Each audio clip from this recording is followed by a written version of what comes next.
kasih dalam nama Yesus. Firman Tuhan pada hari ini yaitu mengenai bentukan Tuhan. Bentukan Tuhan. Saudaraku, Tuhan perlu membentuk kita lebih dahulu supaya kita bisa dipakai Tuhan. Tidak cukup hanya sudah bertobat, sudah menyerahkan diri saja, tetapi kita perlu dibentuk oleh Tuhan, saudara. Minggu yang lalu kita telah melihat mengenai Yusuf. Yusuf dalam perjanjian lama.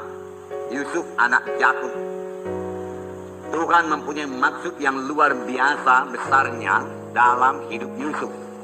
Dan Tuhan telah menyatakannya kepada Yusuf melalui mimpi. Yusuf pun mengerti bahwasanya mimpi itu dari Tuhan.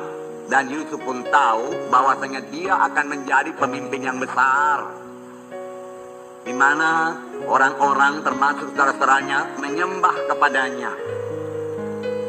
2 kali mimpi itu berlaku, saudaraku, untuk memastikan bahwasanya memang Tuhan betul-betul, memang Tuhan pasti menyampaikan maksudnya tersebut pada Yusuf.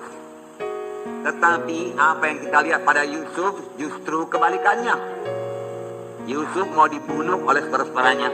Yusuf dicampakkan dalam sumur. Kemudian datang orang Ismail, dia juallah Yusuf kepada orang Ismail tersebut sebagai budak. Sungguh-sungguh kalau menurut perkiraan manusia sudah hilang harapan jadi pemimpin. Pada waktu itu kalau seorang budak tidak ada lagi masa depannya. Sampai anak cucunya tetap budak terus. Nah, kelihatannya saudaraku, yang jadi kepada Yusuf sangat bertentangan dengan mimpinya. Tetapi Tuhan kita Tuhan yang ajaib, Tuhan yang berkuasa, Tuhan yang tidak berubah dari zaman ke zaman. Apa yang difirmankan Tuhan pasti digenapi Tuhan. Apa yang dijanjikan Tuhan pasti digenapi Tuhan. Walau bagaimanapun besarnya gelombang ataupun keadaan-keadaan yang menghalangi maksud Tuhan tersebut jadi. Sepanjang kita setia, sepanjang kita percaya terus. Yusuf tidak pernah melepaskan visinya. Yusuf tidak pernah melepaskan mimpinya itu. Itu sebabnya dia tetap teguh. Apapun yang jadi kepadanya, apapun perlakuan saudaraku yang diberikan kepadanya, dia tetap saudaraku memegang visi yang daripada Tuhan, memegang panggilan Tuhan itu, dan tidak mau jatuh kepada dosa, dan tidak mau membalas dendam, saudara. Saudara, kemudian Tuhan bermurah, Tuhan menyertai Yusuf. Kemudian Yusuf beroleh keluasan hati dari Potifar yang menjadi tuannya. Yusuf menjadi hambanya. Namun saudaraku, iblis saudaraku belum berhenti bekerja, saudaraku. Dia mau menjatuhkan Yusuf. Dia mau menghancurkan hidup Yusuf melalui istri Potifar yang menggoda Yusuf dari hari ke hari, dari hari ke hari, supaya Yusuf jatuh pada dosa hawa nafsu. Tapi nyata Yusuf teguh, saudaraku. Dia tahu kalau dia sempat jatuh kepada dosa, panggilannya hilang. Dia tidak akan sampai kepada mimpi yang diberikan Tuhan kepadanya. Tuhan sendiri mau menyampaikan mimpi itu. Tetapi kalau Yusuf, saudaraku, jatuh kepada dosa dengan menuruti hawa nafsu, saudaraku, tunduk kepada istri Firaun, saudaraku, dia akan diperbudak terus. Dan hilanglah mimpinya tersebut. Tetapi syukur, Yusuf dengan tegas berkata tidak kepada dosa, tidak kepada hawa nafsu. Aku mau sampai kepada panggilan Tuhan, dia katakan. Ya, panggilan Tuhan begitu indah dalam hidupku. Bagaimana mungkin aku berbuat dosa seperti itu? Aku mau sampai kepada panggilan Tuhan. Saya yakin semua kita sudah dipanggil Tuhan, dan Tuhan punya maksud yang begitu indah dalam hidup kita. Saudaraku, janganlah gagalkan panggilan Tuhan dari pihak kita. Kalau daripada pihak Tuhan, Tuhan pasti menyampaikan maksudnya.